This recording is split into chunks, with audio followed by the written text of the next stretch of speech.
NXT took place tonight in its home of Orlando, Florida at the WWE Performance Center, and the show decided to open up with a recap of NXT's presence at Saturday night's main event. We didn't get a focus on John Cena and the retirement, but it was more so focused on the NXT stars who competed on the show. Now, we started off with Javon Evans waiting for Ricky Saints in the parking lot. Ava tries to get him to come inside the PC. He stays out there, and she was just awful here, by the way. Our opening match is definitely a clusterfuck, to say the least. I have a lot to say here. We have the Women's North American Championship on the line. Blake Monroe defended her title against Thea Hale, and what the fuck happened here?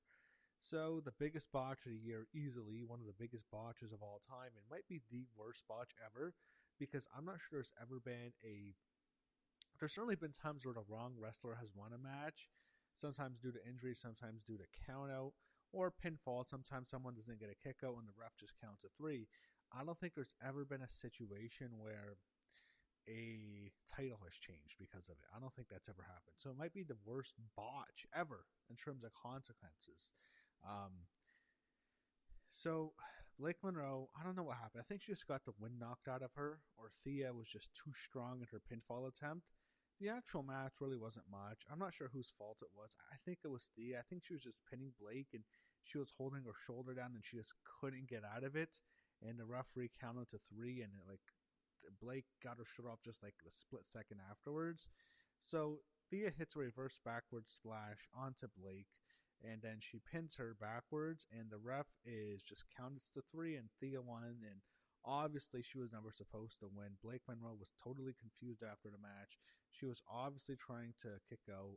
Thea looked shocked, and the referee looked confused, and the way you know it's a botch was right after the bell rang, there was a pause, no one's music played, and then they played Blake Monroe's music like it was on cue, like she was supposed to win, it was on cue, and then they had to play Thea Hale's music, and it was such an obvious botch, and Thea Hale was very emotional afterwards. She's the new NXT Women's North American Champion, at least for right now. I don't think they're having a rematch next week, but definitely the botch of the year. I don't know what the hell happened here, and this was a disaster.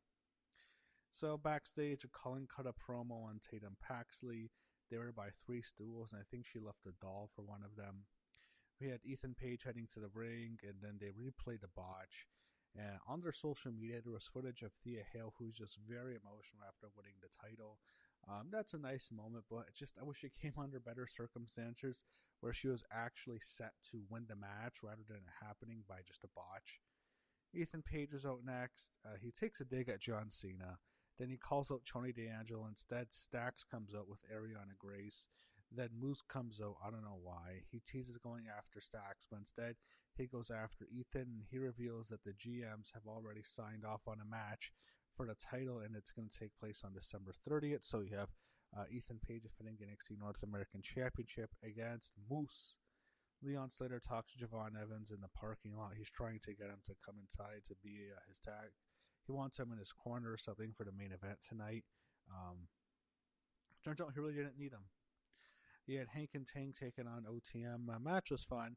Went on for a while. Both of these teams are just so much better than Dark State, and I have to say, I think in NXT actually they did the 2025 year-end awards, and they set up voting. I voted already. I picked them. And when I was looking at the tag team selections, I have to say, I think this is the worst year ever for the tag team division in NXT. It's been fucking horrendous. Both these teams are so much better than Dark State. When Dark State won those belts, they've destroyed the division. They barely defend them. Dark State is fucking abysmal. It's one of Shawn Michaels' many miscues this year, and I think NXT has had a horrible year, to be honest. Especially after WrestleMania when he had so much call-ups, particularly in the women's division. I think the show's been unwatchable for like the last 2/3 of the year, mainly because of the push of Dark State, continuing to push clunkers like LFG guys, losers like Jasper Troy and Josh Briggs, who I think are just garbage, and Dark State, and then the push of JC Jane, who's just awful.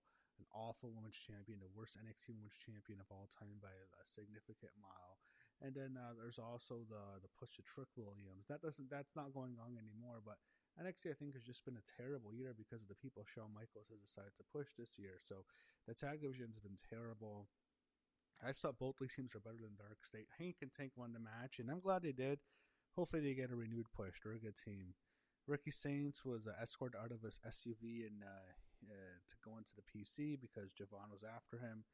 Backstage, Jasper Troy guy is in Ava's office. I don't give a shit. He sucks. He's just such a big football big football guy. Can't barely move. Sucks in the ring. I don't care about him. An LFG guy. I don't care. I don't care if he has the Undertaker's endorsement. This guy sucks. Ricky Saints was out next. Security surrounds the ring, and he was getting a lot of heat here. Not the heat that Gunther got last night on Raw, but he was definitely getting a lot of heat. He cuts a very good promo, an impassioned promo. He's doing good, and the fans hate him. Eventually, Javon Evans gets through the wall of security because they somehow decided to not secure one side of the ring. So Javon just storms the ring. I think he was hiding under the ring. And then Ricky, security kind of assists Ricky. He eventually clears off the announce booth, and then he drives Javon Evans through the announce booth with a Rochambeau. So Ricky definitely getting the better of Javon. Last week, he cost him the title. This week, he drives him through the announce booth. You had Kendall and Ren Sinclair walking backstage, and we see Fatal Influence heading to the ring as well. Then Ava is talking to Sol Ruka and Zarya in her office, and then Ethan Page and Chelsea Green barge in. They're both upset. Eventually, she puts Chelsea Green in a women's U.S. title match against Sol Ruka, I believe, either next week or the show in 2 weeks. I think next week. Kendall Gray and Ren Sinclair took on Fallon Henley and Lainey Reed, so they got the heat on Ren. Then Kendall got the hot tag as Kendall had Fallon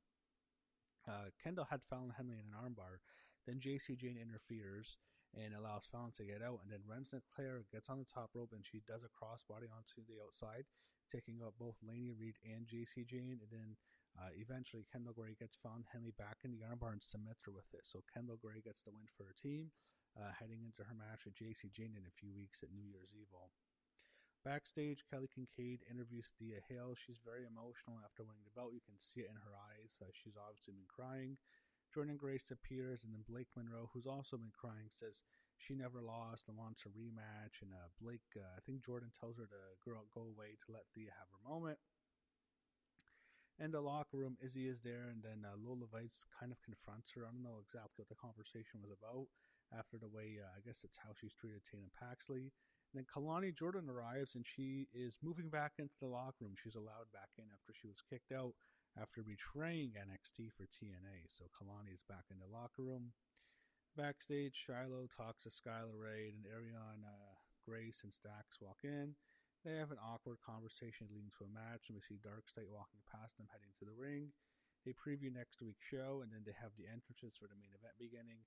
Once they come back from break, they promote the year-ends award show on December 30th, and then they have the New Year's Evil show, which is their next really big show and the first big show of 2026 on January 6th. The 1-year anniversary since Raw debuted on Netflix, by the way. And we go to our main event, a number one contenders match, a Fatal 4-Way match, Miles Bourne, Leon Slater, Dion Lennox, Joe Hendry. So there was a spot where it looked like Leon might have blown out his knee, but he was okay. Lots of action near the end. Eventually, Miles Bourne took someone's finisher. I think it was Joe Hendry's finisher, and then Joe and Dion Lennox are on the outside brawling. They're out.